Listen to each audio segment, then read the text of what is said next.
Episode 14 RSR company.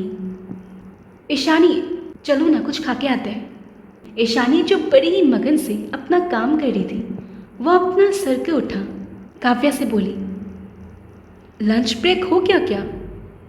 हाँ, वो तो कब का हो गया।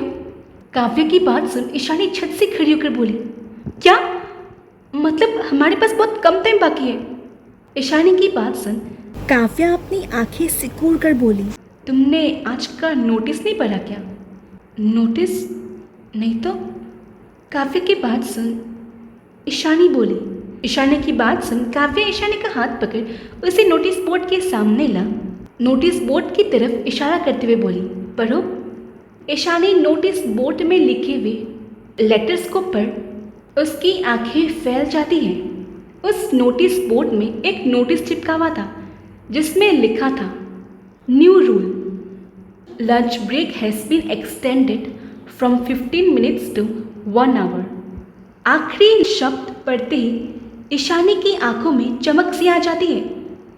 वो काव्या से बोली, लगता है इस ऑफिस के बॉस को थोड़ी सी अकल आ गई है।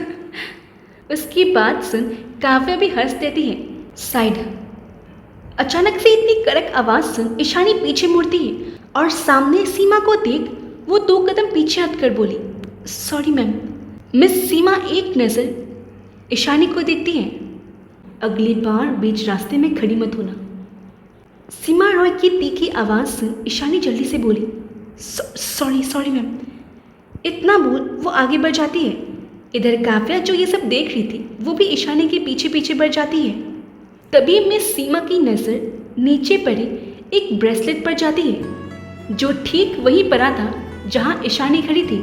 वो नीचे झुक धीरे से उस ब्रेसलेट को उठाकर देखती है। वो ब्रेसलेट बहुत सुंदर था।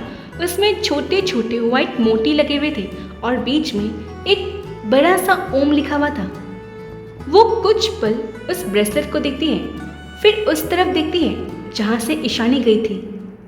दूसरी ओर काव्या ईशानी से बोली, मैंने कहा था ना वो बहुत ही अजीब है, बहुत खड़ूस टाइप है वो। ईशानी कुछ नहीं बोलती। ईशानी को यूँ उदास देख काव्या आगे बोली, उदास मत होना, चलो आज का ट्रीट मैं दूंगी। आज तुम्हें जो खाना है खाओ, ओके? काव्या की बात सुन ईशानी हल्का सा मुस्कुराकर बोली, लेकिन मैं अपना टिफ़िन लाई हूँ। इट्स ओके, उस टिफ़िन को भी खाएंगे और कुछ और भी खा लेंगे, हो गया ना? काव्या की बात सुन ईशानी भी हल्का सा मुस्कुरा देती है और दोनों ही आगे बढ़ जाते हैं। शाम के तकरीबन 6 बजे ईशानी घर जाने के लिए अपना सारा सामान पैक कर रही थी। तभी उसकी नज़र अपनी खाली कलाई पर जाती है। मेरी ब्रेसलेट कहाँ है? ईशानी घबरा कर बोली। फिर वो आसपास अपना ब्रेसलेट ढूंढने लगती है और वो ब्रेसलेट कहाँ गया? वो यहाँ वहाँ अपना ब्रेसलेट खोज रही थी। तभी उसकी आंखों के सामने वही ब्रेसलेट आता है, जिसे देख ईशानी जल्दी से उसको पकड़ लेती है। मेरी ब्रेसलेट। फिर अपने सामने देखती है। उसके सामने कोई और नहीं बल्कि मिस सीमा रॉय खड़ी थी। इधर मिस सीमा ईशानी से बोली, ये ब्रेसलेट नोटिस बोर्ड के सामने गिरा हुआ था। आपका बहुत शुक्रिया। आपको पता है ये ब्रेसलेट मेरे लिए कितना कीमती है। ये मुझे मेरी दादी ने गिफ्ट किया था मेरे बर्थडे पर। Thank you so much ma'am. Ishani की बात सुनकर भी सीमा रॉय के चेहरे पर कोई एक्सप्रेशन नहीं आए थे। वो बिना कुछ बोले आगे बढ़ जाती है। इधर काव्या ईशानी के सामने आकर बोली, क्या हुआ? ईशानी काव्या को सारी बात बोल देती है। मैम दिखाते कि मैम बाहर से बहुत खड़ूस है, लेकिन अंदर से वो इतनी बुरी भी नहीं है। ईशानी की बात सुन काव्या कुछ नहीं बोलती। इधर ईशानी अपना सामान उठा काव्या के साथ बाहर निकलने लगती है।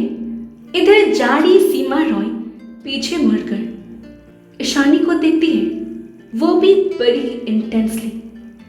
आपको ये मिस सीमा रॉय का कैरेक्टर कुछ अजीब नहीं लग रहा? मुझे तो बहुत लग रहा है।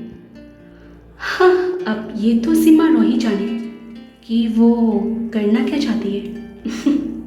आज के लिए इतना ही, मिलते हैं अगले एपिसोड में। Bye bye.